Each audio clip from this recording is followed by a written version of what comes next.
adventurism is driving me to go deep into the Onyama mines. It is the biggest coal mine in the whole of South.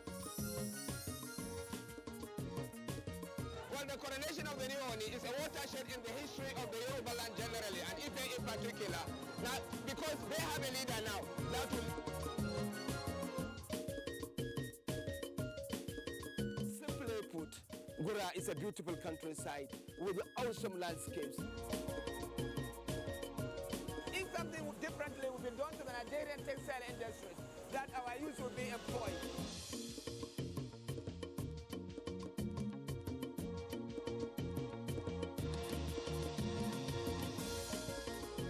Many people that attend the church here can tell you. Service in Olia Rosa is in Benin. We are taking a canoe tour of the communities on the bank of River Niger in Keso.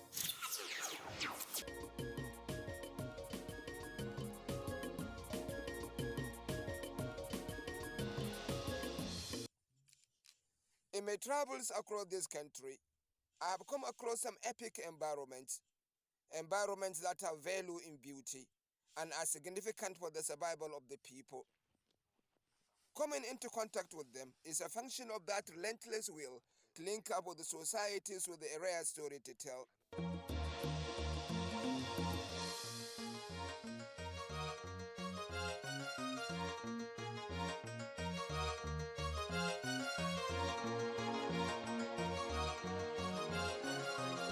I went to Kwara State to follow on a story of a disabled group who find new lives through a special federal intervention.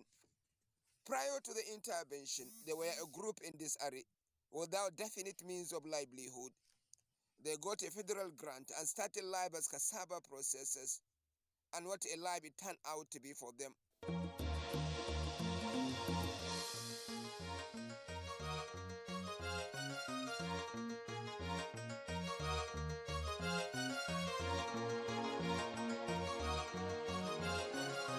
They don't handle the machine themselves. They employ community members to do it for them. Over the last 2 years, their economic status has improved significantly. Before we heard about the program, though things were not easy with us. No job, no work, nothing. We find it difficult even to feed. It is actually on our journey back that we had our first phenomenal sighting. It was in Jeba and the effect of River Niger.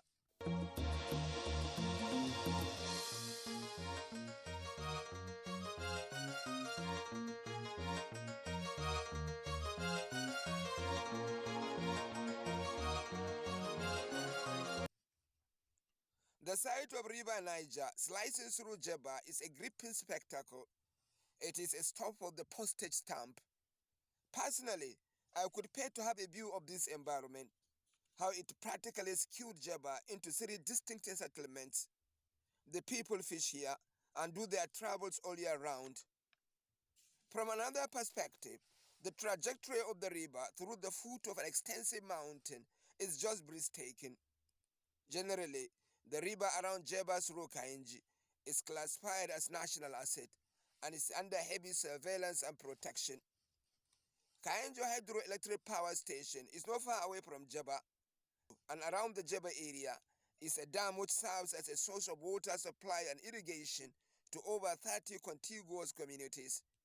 Indeed, the added beauty of this landscape is the federal construction of the state-of-the-art bridges to allow for free flow of traffic. Jeba is a window to the south and to the north. It has for long been a major transit point for motorists going either side of the divide.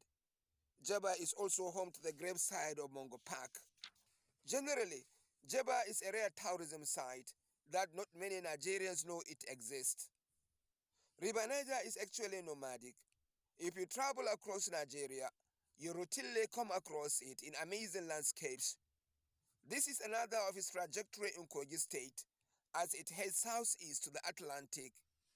Here, the waters is a fusion of River Benue and River Niger. It is called River Niger nonetheless.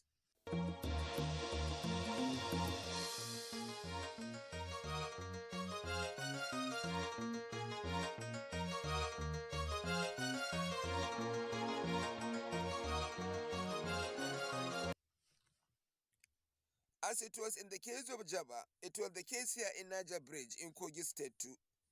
The bridge links north to all of Kogi East and all of Southeast and South-South. The federal effort to construct quality bridge over the Eternal River here does not only accentuated the landscape, but also created a picture of beauty and joy that can attract tourists. The water here is a highway to littoral communities. Most equipment of Ajakuta steel are actually transported across this water highway. Apart from navigation, it allows for irrigation activities and fishing as well. River Niger is significantly a Nigerian icon, and anywhere it passes through across Nigeria, it leaves behind immense possibilities of water travels, irrigation, fishing, and perspectives of elegance and beauty. Where we stood while taking these pictures in this bridge was a colony of weaver birds. They have been noisy and restless all through our walk, as they move in and out of their nesting areas with the abandon. The last time I went to Zamfara State was to do a story of some 60 banditry orphan children who, in a remarkable turn of events, are having a new lease of life. It all started when we started having challenges of insecurity and having children who are orphaned by the security issue, and we were able to come together with 4 of us as partners. We have the Emirate Council, we have the local government, we have the Save Our Soul, which is an NGO, and we have Free, which is a charity or an NGO itself, which is spearheaded by some of our brothers who are from the state living in the UK. So the 4 of us came and sought for a solution or some intervention in even in a small way that we could elevate children who have been orphaned. So as God will have it, we came together, we sought for various options of where they will stay, what they will do, what programs will be mapped out. These children are kept in one place and are given regimental lessons in science and training their mind to innovation and skills development. For the 2 years they are here, their progress has been outlandish. Ubaidillah had seen both of his parents killed in a remote village in Bungudu local government area by bandits. He has never known anywhere other than his village, and he could not even trace where his village is now. So when he was brought here, he naturally does not know what automatic teller machine is. His teachers explained it to him, and when they came to Abuja for an exhibition, ATM was shown to him in real life. Today, Ubaidillah have his own functional ATM machine, and it is dispensing money. I started with carton, then later I changed it to aluminium.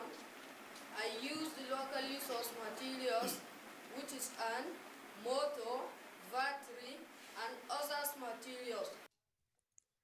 Another of these children produced a solar-powered fan that really works. As a matter of fact, there have been displays of what these open children do exceptionally.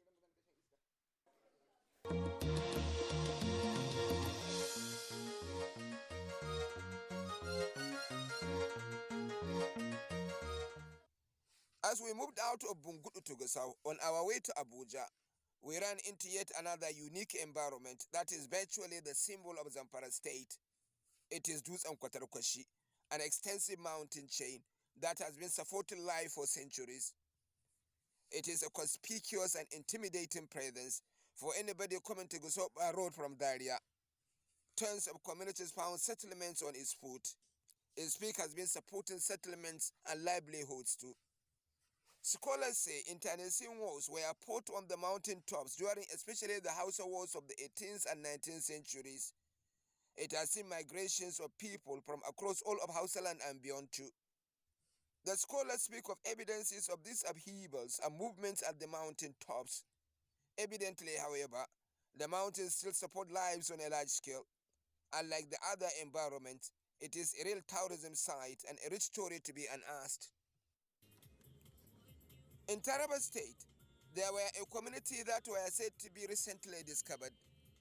In reality, they have a long history of contact with the outside world, but their location is super hard to access.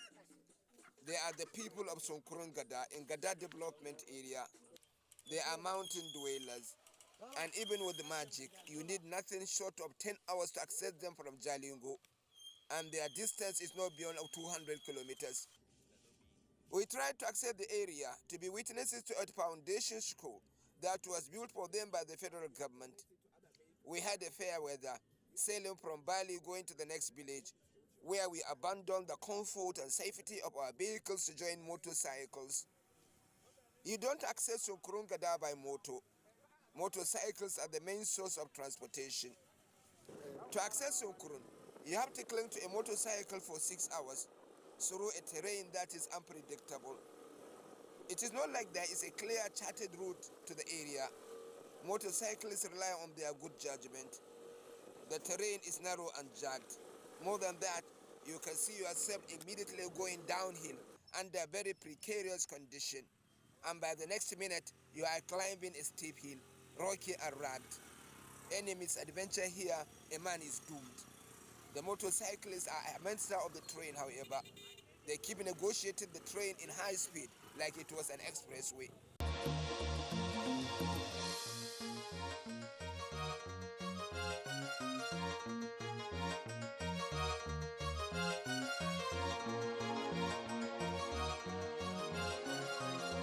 At many points during the trip, we had to cross rivers. It is part of the challenges of going together. That means kind of community development in Taraba State, that you have to cross river. It is a very rugged terrain like you have shown you. But then, obviously, it is more rugged when you know that you have to cross rivers and climb mountains and move almost 300 kilometers. The motorcyclists drive the machine through the waters. The more elderly in our team took to an abandoned craft and had a safe crossover. We negotiated the running water on foot, and because we moved barefooted, the soles of our feet reacted like dozens of razors are cutting through them. We eventually made it to the other side and had time to marvel at the river environment. It was lush and serene, and just a beautiful work of nature.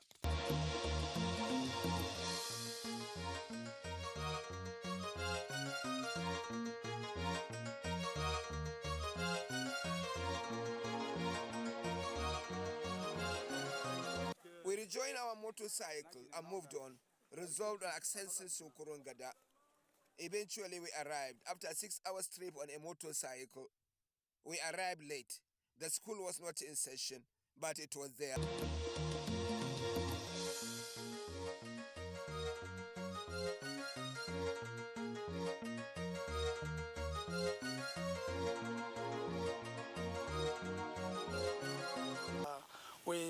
We sustain the structures and we play our part to see that students are committed and the children are committed in the schooling and studies. You have 6 classrooms, 2 blocks of 33 classrooms each. Yes, sir. Did that enhance the enrollment of pupils into the school? Yes, though the enrollment is higher than the classrooms, but this has helped enough for the student to be comfortable. How many communities are taking advantage of this structure? We have 6 communities around this area that the children come all over to come and school here. Only issue now is negotiating that route for another 6 hours on a motorcycle and at night. Sonkuru may have been in the Nigerian map, but it definitely is no place to traverse at will. In Yobe State, in Yusupari local government area, the desert is defining the livelihood of several hundreds of communities. I precisely was in Tulu, and here it is a desert in full color. It took us 6 hours from the local government headquarters of Yusupari to be in Tulu.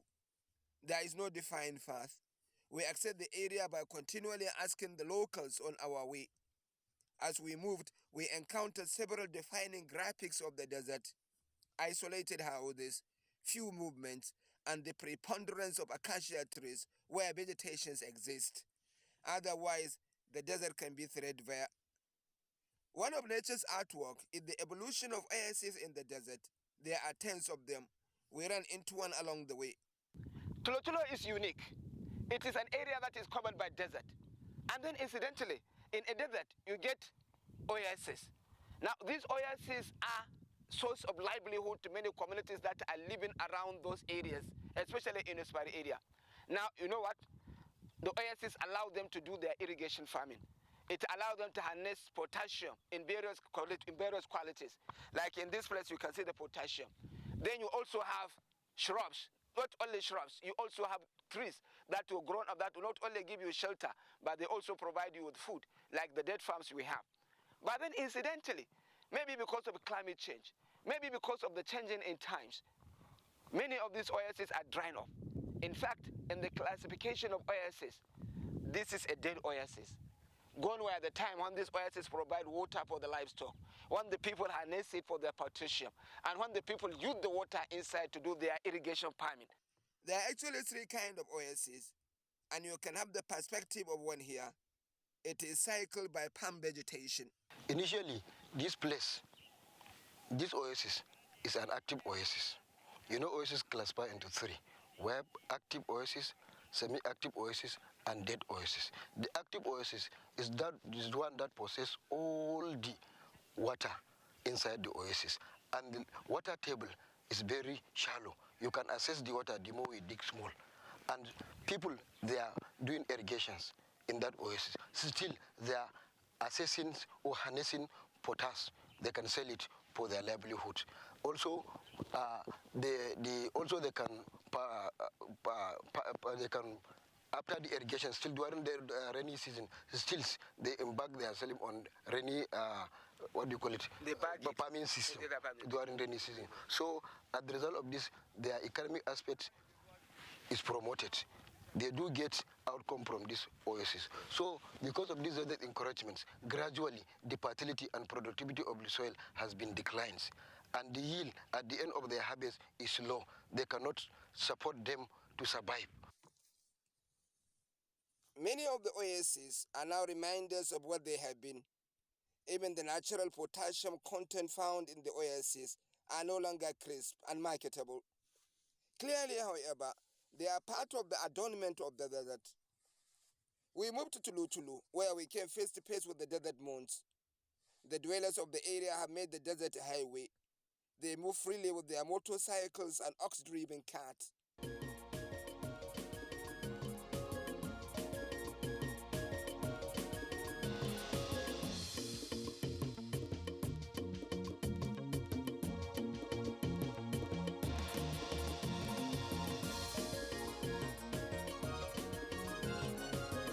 One of the challenges desert dwellers face in this area is the uncertainty of their future. The desert is closing in on them at a very fast pace, and they have little wisdom in controlling it. The people of Clark Manana, still in Yusupar local government area, are a case in point. They have seen several of their neighboring communities ceding their settlements to the desert, and they face a real threat from it too, due to the same desert encroachment. At a point in their lives, they sought a federal support where they built a shelter belt of neem trees to cover an aggressive flank where the desert was encroaching fast. It worked for them, but the area is in a full desert revolution. They now face a real challenge from other planks. Well, the people of the community bring me to the eastern border of their town, where the desert is threatening to consume them in a very short period. You can see the proximity between the desert and their settlement. The invasion is real and threatening. They are happy. Yes, those shelter belts has helped in decreasing the movement of the desert. And in fact, there is no threat on their northern border. But truly, from the eastern side, the threat is real. It is noteworthy that these people are not after school or water supply. Their major challenge is how to stop the desert. I wrapped up my experiences on Nigerian epic environments with the story of Rabiul Ansabo. He retired as a state comptroller of immigration and moved all his family to a Sahelian settlement some 70 kilometers away from the nearest urban center on retirement. Assessing his new settlement can be a trial on man and machine. Our vehicle broke 3 times. One first time we are hooked in a mud. Mercifully, we had to call bulls to pull us out. Incidentally, because of the mass transhumans around this area, you find livestock everywhere. We are using walk bulls to save us from this area. And that's what is going to happen. Sir, you can go in, just drive it, grab out, let's see.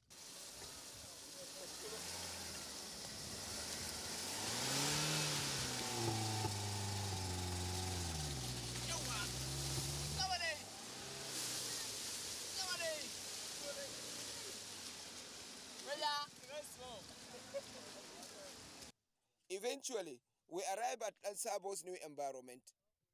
There are scarcely 10 houses there, and they are all not interconnected.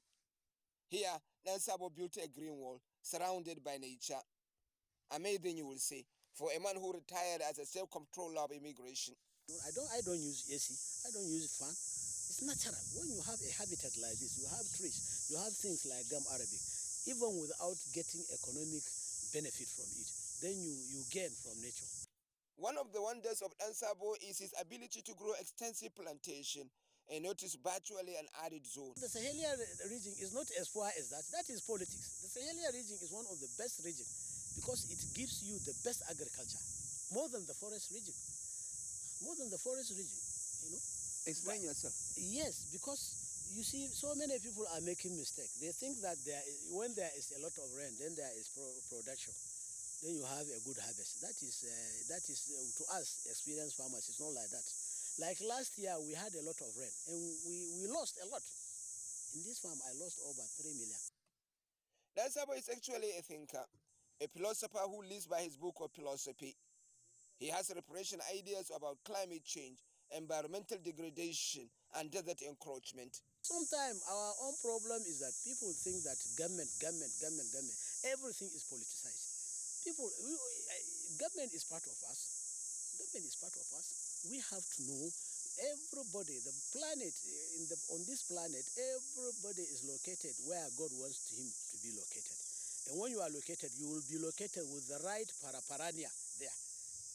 And then it is up to you. If you destroy it, then you find problems. If that is what in the developed societies they always harness these resources. They always make sure they take care of the plants and trees. But the culture is not there. Climate change affecting the production of exactly in this place. Exactly, because the climate change is related, interrelated, interwoven.